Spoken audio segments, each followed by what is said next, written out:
Maaf, Saina. Mbak, di mana? Sudah 30 menit aku menunggu, tapi Mbak Vera belum juga sampai ke rumah. Akhirnya aku putuskan untuk menelpon. Aduh, maafkan Mbak Syah. Kayaknya Mbak nggak bisa ikutan dari spa hari ini. Loh, kenapa? Mas Hakim tiba-tiba nggak enak badan. Kan nggak mungkin Mbak tinggalin. Yah, padahal aku udah siap-siap. Sorry ya, Dek. Kamu duluan aja, karena jamnya udah Mbak booking. Ya wes lah, aku pergi sendiri. Ku hela nafas berat. Setelah menutup telepon, aku langsung berniat menyerahkan Talita pada Sus Rini. Tapi apa ini? Ma, Lita tiba-tiba dengan fasih menyebut kata mama. Kamu ngomong apa sayang? Ku letakkan ponsel lalu membalikkan badan Lita hingga bisa menatap wajahnya. Ma, aku sangat terharu. Ini adalah kata pertama yang dia ucapkan pada 11 bulan usianya. Ku kecup kedua pipi dengan rasa haru dan bahagia. Anak mama pintar sekali, sudah pandai menyebut mama. Ma, coba ucapkan lagi. Ma, kembali dia mengulang ucapanku. Masya Allah. Aku memeluknya erat. Sungguh terasa begitu bahagia saat dia memanggil namaku untuk pertama kalinya. Lita kini mencoba merangkak perlahan, lalu berdiri dengan tegap. Lita memang sangat cepat bisa menguasai perkembangan motoriknya. Dia bahkan sudah mampu berjalan di usia yang baru menginjak 10 bulan. Dan kini dia mulai bisa berbicara. Sungguh suatu kebahagiaan tersendiri untukku. Mau kemana nak? Ma, Lita tampak berjalan keluar kamar. Di ruang televisi ada AA dan Sus yang menunggunya. Bungsuku itu segera mendekati mereka dan ikut duduk menonton. Aku menggeleng-gelengkan kepala menatapnya. Dedek mau ke tempat AA ya? Ya udah dek, main sama AA ya nak. Mama pergi sebentar. Ku cium pipi Lita dan mengecup pucuk kepala AA lalu berpamitan. Mama pergi ya nak. Hati-hati ma, jawab AA masih fokus menonton. Aku kembali ke kamar karena lupa mengambil kunci. Saat keluar, Mbak mau kemana? Tanya adik lelakiku satu-satunya. Mau spa. Duh mbak, aku lupa ngomong semalam kalau pagi ini mau ke tempat teman. Soalnya besok mau balik ke Jogja. Gimana dong? Boleh nggak aku pinjam mobil mbak sehari lagi? Aku kehilangan kata. Menolak memberikan tidak mungkin, karena dia pulang pun setahun sekali. Ya udah, ambil aja. Makasih ya mbak. Oh ya, aku antar mbak dulu ke salon ya. Aku menganggukkan kepala. Pulangnya gimana nanti mbak? Mbak naik taksi aja. Oh oke. Maaf ya mbak. Iya, santai aja. Akhirnya dengan diantar oleh Arif, aku sampai di salon. Dulu saat masih bersama Mas Rian, lelaki itulah yang selalu mengantar dan menyambutku selesai dari spa. Kadang jika tak ada kerjaan, dia menunggu hingga tertidur di mobil. Jika mengingat hal itu, aku suka merasa sedih. Nyatanya semua sudah terlewati, bahkan hampir genap 8 bulan sudah aku berpisah darinya. Hidupku juga tidak berantakan. Hanya saja kadang ada rasa sepi yang suka merasuk tatkala semua sudah terlelap. Sekitar 3 jam aku di sana. Begitu selesai, sempat duduk selama 10 menit berbincang-bincang bersama ownernya. Lalu langkah pun terangkat untuk pulang ke rumah. sebuah taksi terlihat berhenti di depan salon. Segera langkah ini tertuju ke sana. Saat ku buka pintu, dua mata terhenyak. Aa tersenyum ke arahku. Entah kenapa dua netra ini langsung menatap ke depan, memastikan siapa supir taksi ini.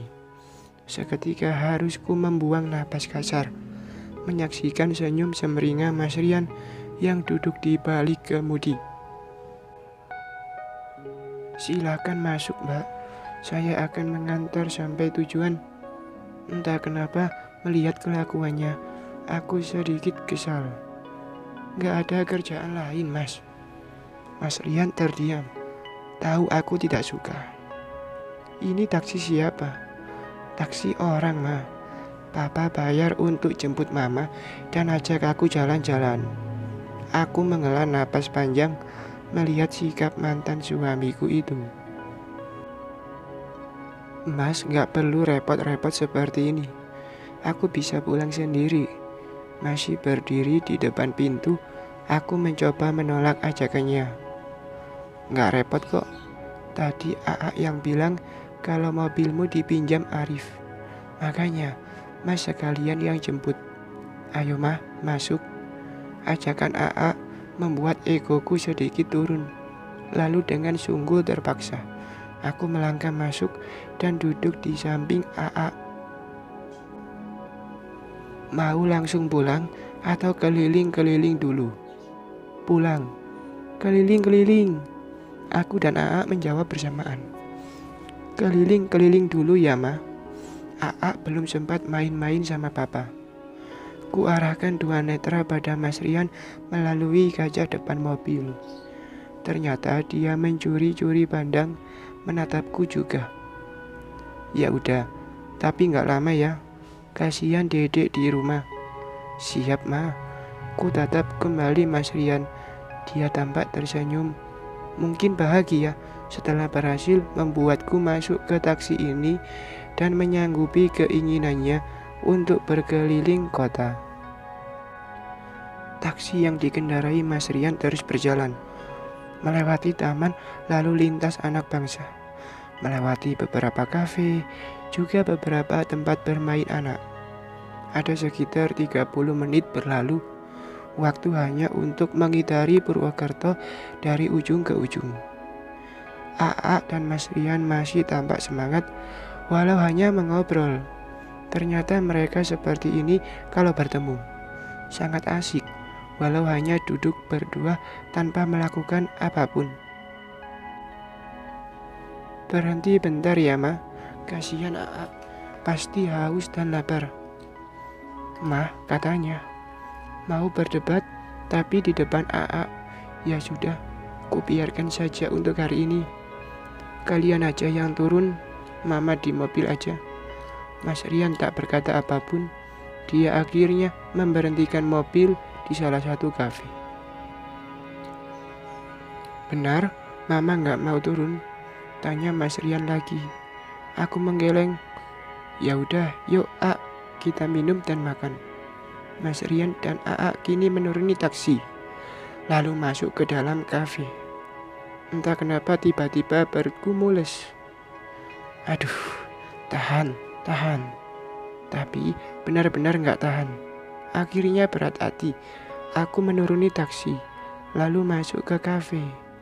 Kedatanganku ternyata diketahui oleh Mas Rian. Lelaki itu langsung menghampiri. Ada apa, Ma? Kalian berdua cukup manggil nama, gak usah Mama begitu. Dia tak menjawab. Mau ikut makan juga? Aku mau ke kamar mandi. Sebelah mana? Biar Mas antar. Mas Rian berjalan di depan, lalu aku pun mengikutinya.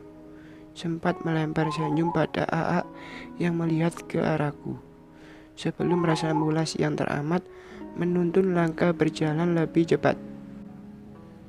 Mas tunggu di sini. Gak usah. Mas masuk aja. Ucapku menyuruhnya pergi.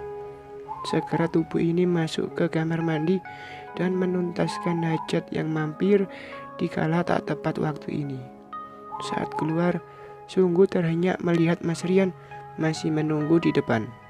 Tanpa berbicara, diri berjalan melewatinya. "Mama!" teriak AA mengayunkan tangan mengajakku duduk di tempatnya. Aku hanya menggeleng, lalu kembali meneruskan langkah, hendak keluar dari kafe itu. Namun, sebelum berhasil keluar, aku melihat sebuah pemandangan yang cukup menarik perhatian. Dokter kecantikan Maida Fitri yang baru masuk ke kafe ini tampak mendekati Mas Rian. Ada Dokter Rian. Aku berhenti berjalan dan melihat ke arah mereka. Kabar-kabar angin, Dokter Maida sedang tak baik hubungannya dengan suami. Bahkan sudah hampir ke tahap persidangan. Ternyata dia kenal Mas Rian, bahkan terlihat sangat akrab. "Ini anaknya, Mas." "Iya." "Namanya siapa?" "Muhammad Al-Fatih." Dokter cantik itu mengusap kepala anakku. "Ganteng seperti ayahnya." "Cuma berdua aja nih, Mas." "Enggak, bertiga sama mamanya." "Oh ya, di mana mamanya?" "Itu mama." "Mah, sini." AA memanggilku. Aduh, kenapa berhenti tadi sih? Harusnya kan nggak berada di situasi ini. "Itu Dokter Saina bukan ya?" "Iya, itu mama saya, Bu." AA melambaikan tangannya ke arahku, meminta agar mendekati mereka. Sementara Mas Rian hanya menatap tanpa berkata apapun. Ragu-ragu aku mendekati mereka. Seulas senyum ku berikan pada dokter kulit yang sudah mengambil spesialis kecantikan itu. Dia pun mengulurkan tangannya. "Maida, Saina, ini nih definisi mantan tapi aku hanya tersenyum." Duluan ya." Itu ditungguin Dokter Silvi di sana." Wajahku dan Mas Rian tertuju ke arah telunjuk Dokter Maida. Dokter Silvi yang berjarak tak jauh dari kami tampak tersenyum. "Oh iya, silakan," jawab Mas Rian, dan Dokter Maida pun melangkah pergi. "Nah, karena udah di sini, jadi duduk dulu yuk," ajakan Mas Rian tak ingin ku penuhi. "Ayolah Ma, temenin AA makan dan minum." Kini justru AA yang merengek. Sepertinya memang terlalu kejam jika aku terus menunjukkan sikap menolak di depan AA. Teringat beberapa waktu lalu, dia bahkan bertanya, kenapa aku selalu menolak bertemu papanya. Saat itu, aku hanya mengatakan, bukan tidak mau, tapi tidak sempat, seraya menampakkan diri memang sedang sibuk. Tapi sekarang, rasanya tak ada alasan untukku menolak. Bisa-bisa AA justru kembali bertanya tentang sikapku yang begitu dingin dengan Mas Rian. Iya deh, akhirnya aku duduk bersama mereka, menikmati hanya segelas jus jeruk di antara sekian banyak makanan yang dipesan oleh Mas Rian. "Gimana, A? Kenyang?" tanya Mas Rian ketika AA sudah menyudahi kegiatan makannya. "Kenyang, Pak." "Alhamdulillah, kalau gitu kita langsung balik aja ya. Kasihan Dedek yang tidak kita bawa."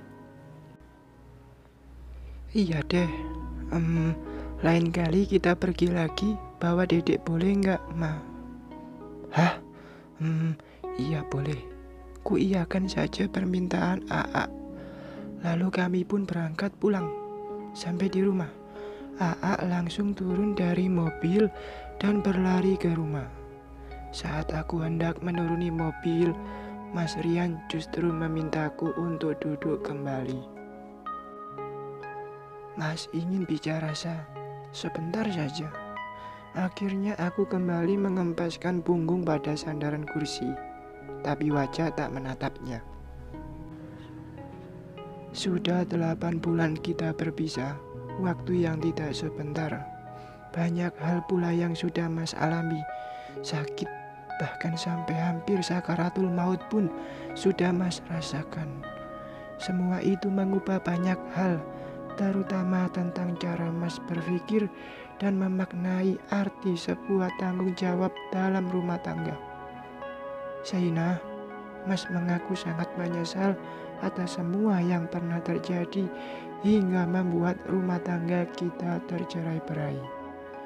Tapi Mas masih sangat berharap, bahkan sampai detik ini, harapan terbesar adalah agar kamu mau membuka hati dan menerima Mas kembali sebagai suami. Aku terdiam mendengar ucapannya. Sungguh, jika ditanyain soal hati, nama Mas Rian tak sepenuhnya luntur. Sebagai pasangan yang pernah menjalin rumah tangga sampai 10 tahun, aku tak semudah itu menghapus namanya dalam ingatan. Hanya saja aku sulit menerimanya kembali, sebab takut bayang kesalahan dahulu membuatku tak bisa dengan sempurna berbakti padanya sebagai istri. Mungkin 8 bulan tak mampu menghapus semua rekam memori dalam ingatanku. Dan belum tentu juga lebih lama dari ini aku bisa menguburnya sempurna, meski sudah berusaha sekuat tenaga.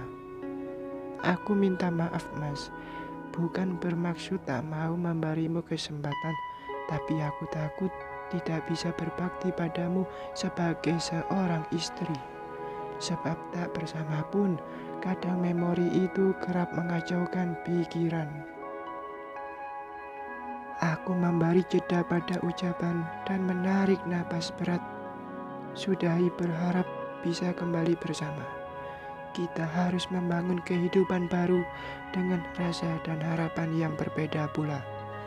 Semua itu juga demi anak-anak Mas, agar mereka bisa ikhlas dan mulai membuka hati untuk menerima kehidupan yang tak sama seperti dulu.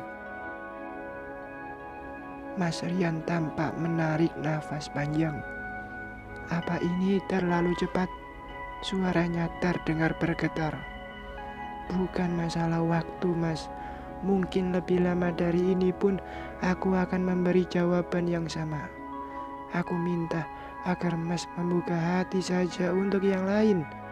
Sebagai seorang lelaki, tentu Mas butuh pendamping yang bisa mengurus semua keperluan hidup, juga sebagai tempat mencurahkan rindu dan perasaan yang Mas miliki. Carilah wanita yang baik dan menikahlah kembali Mas. Jangan berharap lagi denganku. Tanpa mendengar jawabannya, kakiku angkat keluar dari mobil itu. Ada yang menusuk dada dengan kuat, tapi aku mencoba tegar. Penolakan ini adalah yang terbaik untuk bersama. Aku yakin setelah ini, Mas Rian akan dengan mudah membuka hatinya untuk yang lain. Aku pun berjanji akan memberi pemahaman pada AA jika hal itu benar-benar terjadi. Bersambung.